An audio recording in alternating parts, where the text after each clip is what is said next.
সৰ্বভাৰতীয় গ্ৰেণ্ডমাষ্টাৰ্ছ পাঞ্চা প্ৰতিযোগিতাত ৰূপা আৰু ব্ৰঞ্জ পদক অৰ্জন কৰি গৌৰৱ কঢ়িয়াই আনিলে বোকাখাত লবণঘাটৰ নীলিমা ৰাজখোৱাই। বাংগালুৰুত অনুষ্ঠিত হ'বলগীয়া এছিয়ান পাঞ্চা প্ৰতিযোগিতা আৰু গ্ৰীচত অনুষ্ঠিত হ'বলগীয়া আন্তঃৰাষ্ট্ৰীয় পাঞ্চা প্ৰতিযোগিতাত অংশগ্ৰহণ কৰাৰ সুযোগ লাভ কৰিলে প্ৰবীণ খেলুৱৈগৰাকীয়ে। নুমলীগড় লবণঘাটৰ নিবাসী নীলিমা ৰাজখোৱাই দুলীয়াজানত অনুষ্ঠিত হোৱা ৰাজ্যিক পৰ্যায়ৰ পাঞ্চা প্ৰতিযোগিতাত অংশগ্ৰহণ কৰি 2টা পদক কঢ়িয়াই আনিবলৈ সক্ষম হয়। উক্ত প্ৰতিযোগিতাত 70 কেজি শাখাত অংশগ্ৰহণ কৰি 1টা ৰূপৰ আৰু 1টা ব্ৰঞ্জৰ পদক লাভ কৰে নীলিমা ৰাজখোৱাই। 6, 7 আৰু 8 জুনত অনুষ্ঠিত হোৱা প্ৰতিযোগিতাখনত অংশগ্ৰহণ কৰি 2টাকৈ মেডেল বুলিবলৈ সক্ষম হৈ অৱসৰপ্ৰাপ্ত শিক্ষয়িত্ৰী তথা পাঞ্চা খেলুৱৈ নীলিমা ৰাজখোৱাই।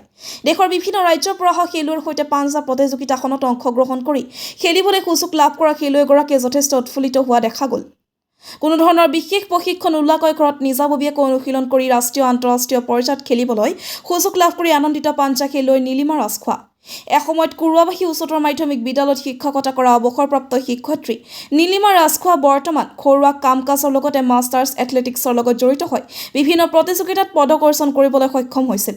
প্ৰবীণ খেলুৱৈগৰাকীয়ে ঘৰুৱা কৰ্মব্যস্ততাৰ মাজতো নিজ গৃহতে স্বামী ৰাজেন ৰাজখোৱাৰ সৈতে পাঞ্চা খেলৰ অনুশীলন কৰা বুলি জনালে খেলুৱৈগৰাকীয়ে। আন্তঃৰাষ্ট্ৰীয় পৰ্যায়ত খেলিবলৈ সুযোগ লাভ কৰা ক্ষেত্ৰত স্বামী ৰাজেন ৰাজখোৱাৰ অৱদান যথেষ্ট আছে বুলি জনালে খেলুৱৈগৰাকীয়ে। আগন্তুক দিনত হ'বলগীয়া প্ৰতিযোগিতাত উন্নত প্ৰদৰ্শন আগবঢ়োৱাৰ কথা অৱগত কৰিলে প্ৰবীণ খেলুৱৈ নীলিমা ৰাজখোৱাই। বোকাখাতৰ পৰা জিন্তু কৰ্মী report, north east frontier news. All India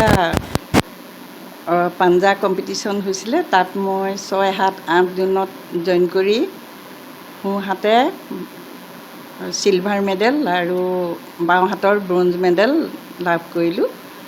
তাত গৈ বহুত ভাল লাগিলে আৰু বিভিন্ন ৰাজ্যৰ মানুহ লগ পালোঁ, যেনে কেৰেলা, হাৰিয়ানা, ছত্তীশগড়, গুৱাহাটী, এনেকৈ 16খন ৰাজ্যৰ মানুহে জইন কৰিছিলে। গৈ ভালেই লাগিলে। আৰু পৰৱৰ্তী সময়ত মানে বেংগলোৰত এছিয়ান পাঞ্জা কম্পিটিশ্যনত আৰু এই গ্ৰীচত জইন কৰিবলৈ মানে চিলেক্ট হ'লোঁ। মাষ্টাৰৰ 70 কেজি কেটেগৰীত খেলিলোঁ। তাত মই 2টা মেডেল লাভ কৰিলোঁ। মোৰ হাজবেণ্ডে বহুত উৎসাহ দিলে, গতিকে মই মানে বৰ নিৰ্ভয়ে খেলিলোঁ। সৰুৰ পৰা এটা আশাও আছিলে। বহুত ভাল লাগিলে।